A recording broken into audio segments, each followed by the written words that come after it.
There's a lot to like, Perk. I see you shaking your head. What's that all about? Scott, it's a lot to love, man. It's a lot to love. And look, I ain't gonna lie, I was the one that was waiting to see what J.J. Redick was going to do this year as a head coach. And it has been a wonderful thing to witness. Right now, in my opinion, he should be the front runner to win Coach of the Year. J.J. Redick has been in his bag like he has fries at the bottom. And it's not just offensive sets. Scott, it's not just offensive sets. It's the defense. Since January 15th, the Lakers have the best defense in the entire NBA.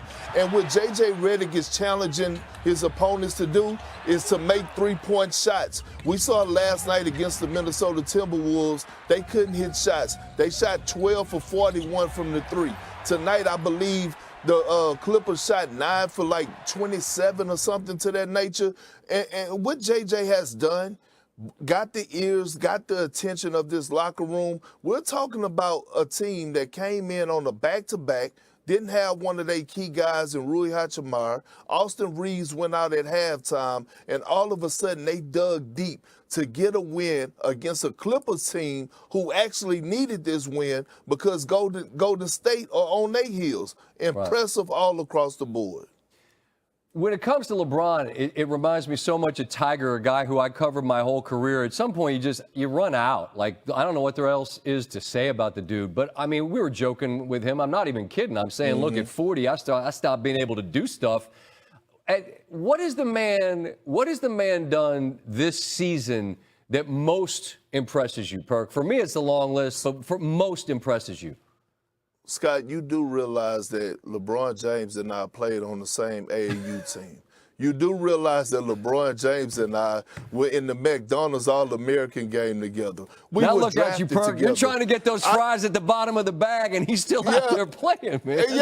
Yeah, I just started my second career, and he's still going strong, still a top 5 player in today's game, still out here doing what he needs to do at the highest level. And that's the scary part about it, because everybody was wondering, can LeBron James and Luka coexist? And the answer is hell yeah. You know why? Because LeBron James has mastered his craft. He could play off the ball. If you want LeBron James to be a screen setter, he could do that. If you want him to be a diver and a screen roller to the basket, he does that at the highest level. And now you put him and Luka in the two-man game, and you got LeBron James rolling to the basket, he becomes the best secondary primary decision maker in the NBA.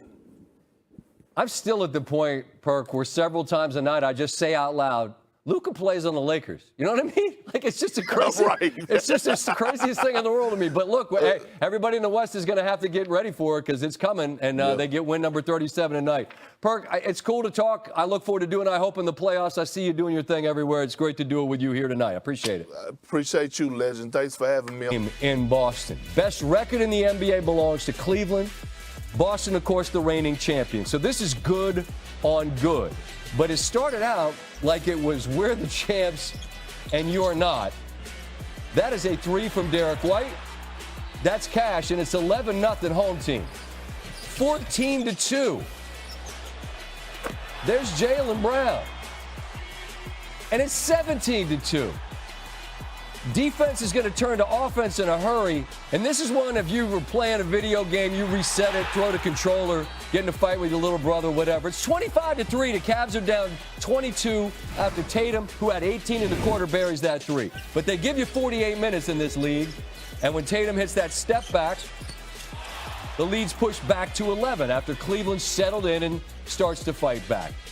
Tatum, like LeBron's talking about, like the league and the beautiful game. People talk about what this guy isn't. I don't get that. How many people in the league are going to score 30, have 9 boards and 7 assists in the first half? Well, he just did.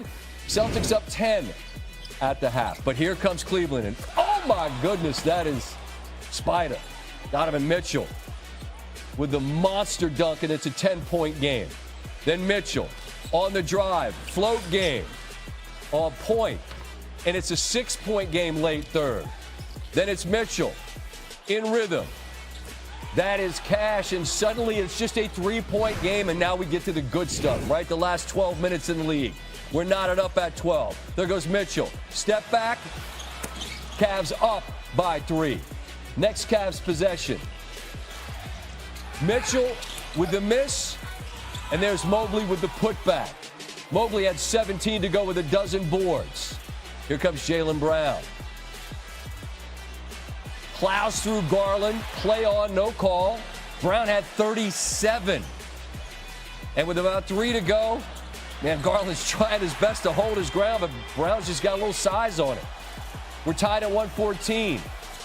Here comes Mitchell. Again, the floater. Again, it's good. Cleveland in front. 2 to go. Mitchell. So strong.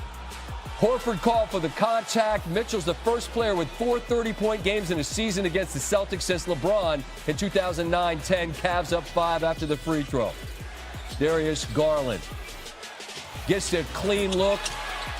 He goes for 20. Mitchell had the 41. The 46 for Tatum. Not enough. Here's Mitchell on the big-time comeback and win in Boston. Everything that could have possibly went wrong, went wrong. You know what I mean? So at the end of the day, the only place you can go is up from here.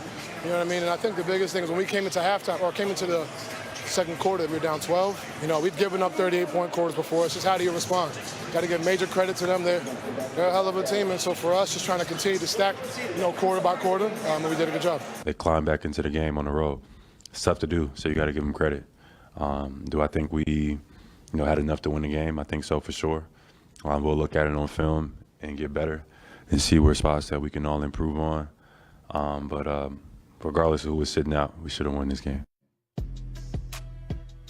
In a game which began 25-3, as you saw, it is Cleveland who goes into Boston and comes all the way back to win. They outscore Boston by 24 in the final 20 minutes, which gives Boston a bit of a taste of its own medicine by dominating from long range.